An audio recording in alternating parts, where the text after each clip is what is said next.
नेपालमा गोपाल वंशदेखिको राजाको शासनकालमा एकपछि अर्को गरी धेरै राजवंशको उदय भयो। राजाबाट महाराजा, महाराजाबाट महाराजाधिराज, नरनारायण हुँदै शाहवंशीय राजतन्त्रले 235 वर्षको शासन पार गर्दै गर्दा राजसंस्था अहिले इतिहासकै एउटा कठिन मोडमा आइपुगेको छ। सक्रिय राजतन्त्र, संवैधानिक राजतन्त्र वा गणतन्त्र, राजसंस्था कुन बाटोमा अघि बढ्ने हो यकिन रूपमा भन्न अप्ठ्यारो अवस्था देखिन्छ। राजसंस्थामा जनताको पूर्ण आस्था तथा जनताप्रति राजसंस्थाको पूर्ण समर्पणले नै इतिहासको प्रत्येक कालखण्डमा नेपालले आफ्नो स्वाभिमानलाई जोगाएर स्वतन्त्र पहिचान अक्षुण्ण राख्न सकेको हो। तर राजसंस्था र जनता बीचको सम्बन्धमा हालैका दशकहरूमा धेरै नै उतार चढाव आएको छ। 4 वर्षको उमेरमै 2007 सालमा मोहन शमशेरले आफ्नै हातले श्री 5 को श्रीपेच लगाई राजा घोषणा गरेका थिए राजा त्रिभुवनका माहिला नाति ज्ञानेन्द्र वीरविक्रम शाहलाई। राजा त्रिभुवन सपरिवार भारतीय दूतावासमा शरण लिन पुग्दा मावलीमा रहेकोले मोहन शमशेरले मौसुफको राज्याभिषेक मात्र गरेनन्, टक समेत निकाल्न लगाए। राजा त्रिभुवनको फिर्ती जहानिया राणा शासनको अन्त्य हुँदै 2011 सालमा श्री 5 त्रिभुवनको निधनपछि राजा महेन्द्र र राजा वीरेन्द्रको शासनकालमा 30 वर्षसम्म देशमा एकदलीय पञ्चायती शासन कायम रह्यो। राजनैतिक दलहरूमाथि प्रतिबन्ध लागू रह्यो।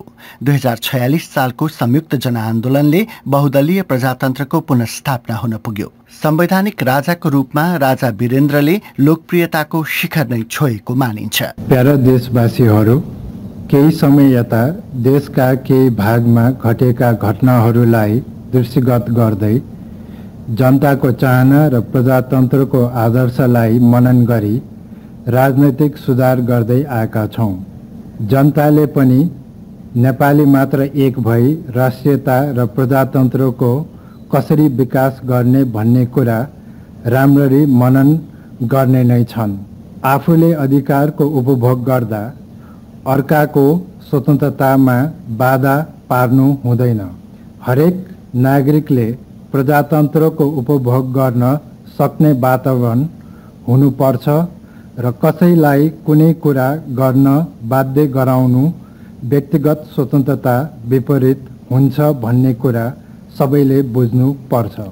वर्तमान शाही सरकारका एकजना उपाध्यक्ष कीर्तिनिधि विष्ट भन्नुहुन्छ, प्रजातन्त्रको पुनर्स्थापना भएपछि त्यस किसिमको एउटा संविधान चाहिँ 47 को संविधान अनुसार राजाले एउटा मन वचन कर्म सबैबाट चाहिँ नि त्यो चाहिँ संवैधानिक राजा भएर बस्दाखेरि पनि राजाको चाहिँ नि उसमा आलोचना इत्यादि गर्नु त्यो जतिको एउटा चाहिँ नि अबुझले गर्दै समस्या निक्लियो चाहिँ नि आफ्नै चाहिँ नि निष्क्रियता, आफ्नै असफलता, आफ्नै चाहिँ नि मनपरी हिसाबबाट काम गर्नाले त्यो चाहिँ नि निस्किएको हो।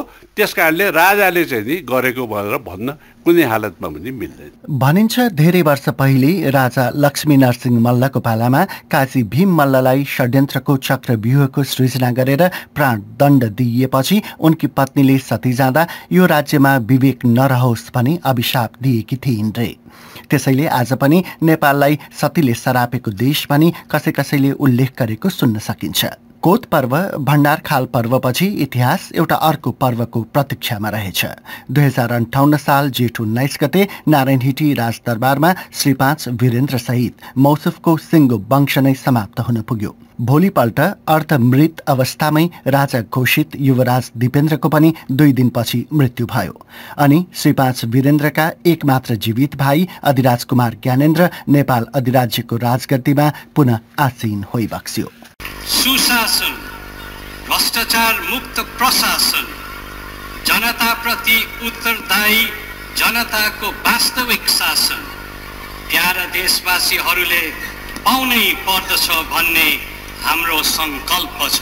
तर यो संकल्पलाई राजनैतिक दलहरूले पुनः सक्रिय राजतन्त्रको अभ्यास अघि बढाउने प्रयासको रूपमा हेर्न थाले।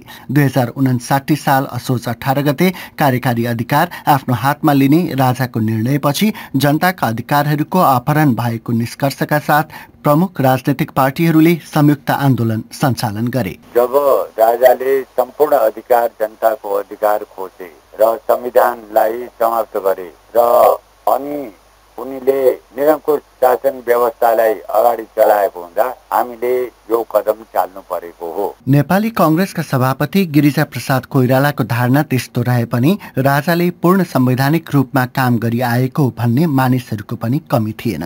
तीमध्ये एक हुनुहुन्छ कीर्तिनिधि विष्ट। 127 को जुन क्लज चाहिँ कन्स्टिट्युसनको लगाएर जसरी गर्नु पर्यो त्यो राजाको बाध्यता हो। राजाले खुसीले चाहिँ यी सब काम गरेको पनि होइन। 2047 सालको संविधान निर्माता मध्येका एक विश्वनाथ उपाध्याय राजाको सो निर्णय गलत भएको कुरा बताउनुहुन्छ। प्रधानमन्त्रीले संसद विघटनको सिफारिस गरे, राजाले हेर्नु पर्थ्यो कि 6 दिन 6 मन्थ्स चुनाव हुन सक्ने स्थिति छ कि छैन। त्यो हुन सक्दैन भने प्रधानमन्त्रीलाई रिकन्सिडर गर भनेर पठाउन सकिबक्सन्थ्यो। राति मिडनाइटमा गएर संसद विघटन हुन्छ भनेदेखि प्रधानमन्त्री र राजाले मिलेर भोलि संसदको चुनाव हुन सक्दैन भन्ने जानिकन थापाइकन विघटन गरे भन्नुपर्छ। यहाँ त के भयो, पार्लियामेन्टको सट्टा अर्को सेक्सनमा गएर ऊ गरेर अर्को आर्टिकलमा जो असम्बन्धित छ यो क्राइसिससित त्यहाँ गएर राजाले चलाए। त्यो अधिकार छैन राजालाई। चुनाव हुन सकेन,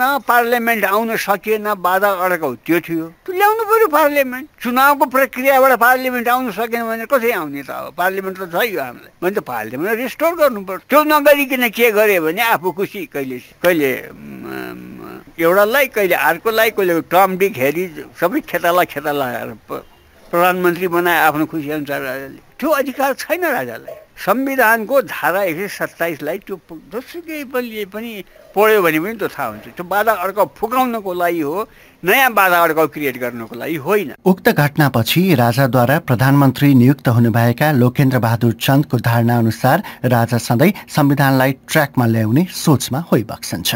संविधानको आत्मा भनेको प्रतिनिधि सभा हो। अब त्यो छैन। अब त्यो नभएको राजाले गरेर पनि भएन। त्यो नभएको बेला संविधान अलि लिक भन्दा बाहिर गएको कुरा यो सत्य हो। हामी जति डाक्छौँ गरौँ, तर अब जति मसँग पनि कुरा हुन्छ शेर्पाको भनाइ यसलाई ट्र्याकमा ल्याएर म छोडिदिन्छु भन्ने भनाइ छ र त्यसमा कुनै आपत्ति पनि कसैको हुनु भएन। अर्कोतर्फ जनसमुदायको शान्तिको आकांक्षा पूरा गर्न भनी जनगणतन्त्रको नारालाई तत्कालका लागि स्थगित गरेर संविधान सभाको निर्वाचन मार्फत समस्या समाधान गर्ने पक्षमा छौं भन्ने माओवादी विद्रोहीहरूले राजाको सो निर्णयलाई पञ्चायती शासन बिउजाउन गरिएको प्रयासको रूपमा हेरे। माओवादीका एकजना प्रमुख नेता डाक्टर बाबुराम भट्टराई जुन शासन सत्ता आफ्नो हातमा केन्द्रित गर्ने काम गरिरहेका छन्, उनले अब यसरी नै देशलाई एकतन्त्री ढङ्गले पुरानो पञ्चायती शैली अगाडि बढाएर लैजान सक्छु भन्ने ठानेका हुन् भने त्यो भ्रममा उनी नपरे हुन्छ। जसरी राजा महेन्द्रले 17 सालमा त्यो 15 सालको संविधानलाई च्यातेर संसदवादी पार्टीहरू काङ्ग्रेस र कम्युनिस्टहरूलाई फुटाएर 30 वर्ष शासन चलाएका थिए र पछि उनका दाजुले पनि चलाएका थिए, त्यसरी नै अब फेरि पनि माओवादी र संसदवादी पार्टीहरूलाई फुटाएर खेलाएर यो आफ्नो निरङ्कुश शासनलाई निरन्तरता दिन्छु भन्ने भ्रममा उनी छन् भने उनी नपर्दा हुन्छ। यो उनलाई स्पष्ट चेतावनी हो। अर्का एक माओवादी नेताको भनाइमा सेना राजाकै मातहतमा रहेसम्म समस्याको समाधान गर्न गाह्रो पर्ने अवस्था छ। जनतालाई सार्वभौम बनाउनका लागि, अधिकार सम्पन्न गराउनका लागि सशस्त्र सेना जनताको हातमा हुनुपर्ने अनिवार्य शर्त हो। कुनै पनि मुलुकको प्रजातान्त्रिक मुलुकको प्रणालीलाई हेर्नुहोस् तपाईँ, सशस्त्र सेना जनताको मातहतमा हुनै पर्दछ, जनताको हातमा हुनै पर्दछ।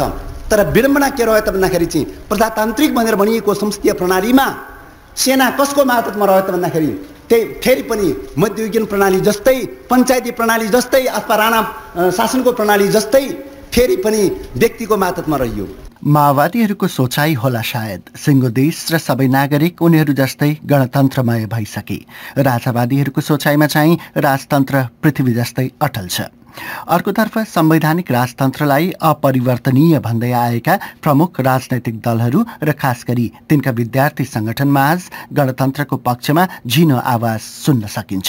गणतन्त्रका हाम्रा नाराहरू अथवा हाम्रा आकांक्षाहरू प्रस्फुटित भएर बाहिर आउनुको पछाडिको तर्क भनेको प्रजातन्त्रका निम्ति सबैभन्दा ठुलो अवरोधक राजतन्त्र वा राज संस्था रह्यो। त्यसकारणले गर्दा यदि स्थायी रूपमा लोकतन्त्रको पुनर्स्थापना गर्ने र समाजलाई लोकतान्त्रिकीकरणको बाटोमा अगाडि बढाउने हो भने सबैभन्दा पहिलो लडाई हामीले राजतन्त्रका विरुद्ध वा राज संस्थाका विरुद्ध गर्नुपर्छ, अनि मात्रै हामीले सही रूपमा प्रजातन्त्रको स्थापना गर्न सक्छौँ भन्ने त्यो तर्कबाट उभिएर हामी अहिले गणतन्त्रको पक्षमा नारा लगाइरहेको अवस्था हो। आफ्नो विद्यार्थी इकाइमा यस्तो दृष्टिकोण बढ्दै जानुको कारण दिन खोज्नुहुन्छ नेपाली कांग्रेसका सभापति कोइराला। राजा रिप्रेजेन्ट फ्युडलिजमलाई गर्दैछन्, अब यो मोडर्न एज हो, मोडर्न एजलाई रिप्रेजेन्ट डेमोक्रेसीले गर्छ। यो डेमोक्रेसी र फ्युडलिजमको बीचको द्वन्द्व हो, यो हुने नै थियो, यो नेचुरल हुने नै थियो। आज हुँदैन थियो भने भोलि हुन्थ्यो होला। नेकपा एमालेका महासचिव माधव कुमार नेपाल राजाको कदम र माओवादीहरूको कदम दुवैबाट सन्तुष्ट देखिनुहुन्न। त्यो अधिकार भएको ठाउँसँग वार्ता गरेर अधिकार पाउँदैनन्। त्यहाँ त त्यो अधिकार मुठ्याएर बसेको ठाउँ भएको हुनाले अधिकार लिनेहरूसँग मिलेर अगाडि बढ्नु पर्यो। एक्लै उनीहरूले कि त त्यो अधिकार लिने ठाउँलाई उखेर फाल्न सक्छु भन्ने ठानेका छन् भने हाम्रो भन्नु केही छैन, तर हाम्रो विश्लेषणमा त्यो पार लाग्दैन। जनताले आँसु बहाउँदा राजाले चुपचाप हेरेर बसिरहने दिन गए भन्ने श्री 5 ज्ञानेन्द्रको अभिव्यक्तिबाट नेपालको भविष्य अब धेरै हदसम्म राजाको हातमा निर्भर छ भन्ने सोचले प्राथमिकता पाउन थाल्यो। राजा र प्रमुख राजनैतिक दलहरूबीच गहिरो अविश्वास र मतभेद देखा पर्न थाल्यो। दलहरूले राज संस्थालाई समाधान भन्दा पनि समस्याको एक भागको रूपमा हेर्न थाले। तर दिनरात त्रासको वातावरणमा बाँचिरहनु पर्दा प्रजातान्त्रिक अभ्यास कसरी अघि बढ्न सक्छ भन्ने तर्क पनि आफ्नै ठाउँमा थियो।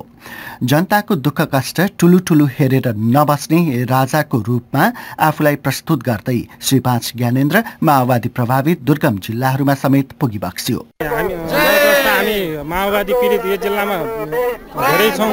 हामी सरकारबाट राहतको अपेक्षा गरेका छौँ र शान्ति सुरक्षाको आशा र भरोसामा गरेका छौँ।